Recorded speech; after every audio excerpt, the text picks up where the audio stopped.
உங்களுக்கு உங்க பொண்ணு இங்க கல்யாணம் பண்ணி கொடுக்க விருப்பம் இல்லனா, அவங்க இங்க வாழ்றது பிடிக்கலனா, உங்க பொண்ணுக்கு புத்திமதி சொல்லி புரிய வைங்க.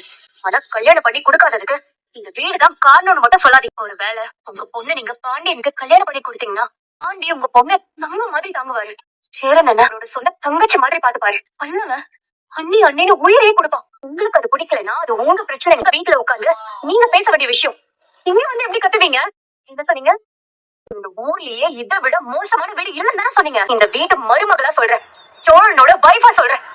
இப்படி ஒரு நல்ல வீடு இந்த ஊர்லயே கிடையாது.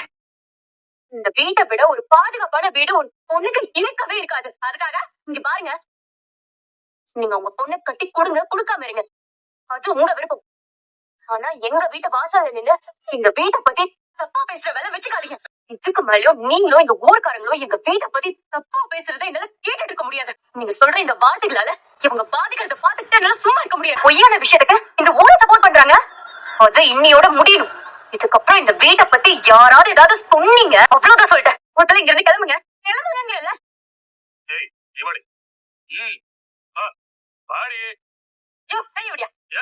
இதுக்கு மேல எல்லாம் இவங்க இப்படி பேசுறத பாத்துட்டு சும்மா இருக்க முடியாதுன்னு. இனி யாராவது வரட்டும், உங்களுக்கு இருக்கு. ஐயோ பலவோ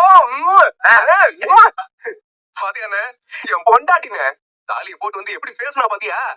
ஐயோ திரும்ப தாலியை போட்டு இப்ப என்னவா உங்களுக்கு? ஆனா அவன நம்ம வீட்டுக்கு அவங்க வீட்டுக்கு வித்தியாசம் இருக்குன்னு சும்மா கடுப்பேத்த மாதிரி பேசிட்டே இருக்காங்க. நம்ம என்ன அவங்க வீட்டுக்கு போய் பொண்ணா கேட்டோம்? சும்மா வெறுப்பேத்திக்கிட்டு நம்ம ஆளு. எப்படி அவங்க வரது இருக்கட்டும், நீங்க ரெண்டு பேரும் எதுக்கு அங்க போனீங்க? நான் சொன்னலப்பா இவனுங்க அங்கதான் போயிருப்பானுங்கன்னு. நீங்க அங்கெல்லாம் போயிருக்க மாட்டீங்க. அங்க எதுக்கு நீங்க போனீங்க? இல்லங்க, இது அவங்க பாட்டுக்கு நம்ம வீட்டை பத்தி இஷ்டத்துக்கு பேசிட்டு போனாங்க. அதை பார்த்துட்டு நாங்க சும்மா இருக்கணுமாங்க? என்ன இருந்தாலும் நீங்க அங்க போனது தப்புடா. இப்ப நீங்க அங்க போய் கத்தி பதிலுக்கு அவங்க வந்து இங்க கத்தி தேவையில்லாத பிரச்சனை தானே பெருசா வளர்த்திருக்கீங்க. என்னைக்காவது ஒரு நாள் அந்த பொண்ணை கல்யாணம் பண்ணிக்கணுங்கிற நினைப்பு உனக்கு இருக்கா இல்லையாடா? ஆனா இப்படி எல்லாம் அவமானத்தை தாங்கிட்டு அவளை கல்யாணம் பண்ணணும்னு எனக்கு எந்த எண்ணமும் இல்ல. வாய முறா, கோவத்துல எது வேணா பேசாமா? இப்படி சண்டை போட்டுட்டே இருந்தீங்கன்னா எந்த நல்லதும் நடக்காது. கொஞ்சம் அமைதியாடுறா. எதுக்கு எடுத்தாலும் சண்டை போட்டுக்கிட்டு. அண்ணே சண்டை போடாம பம்மி பம்மி போனா இவங்க தலைமையில தானே ஏறி பாருவாங்க. நாங்க பண்ணதானே சரி.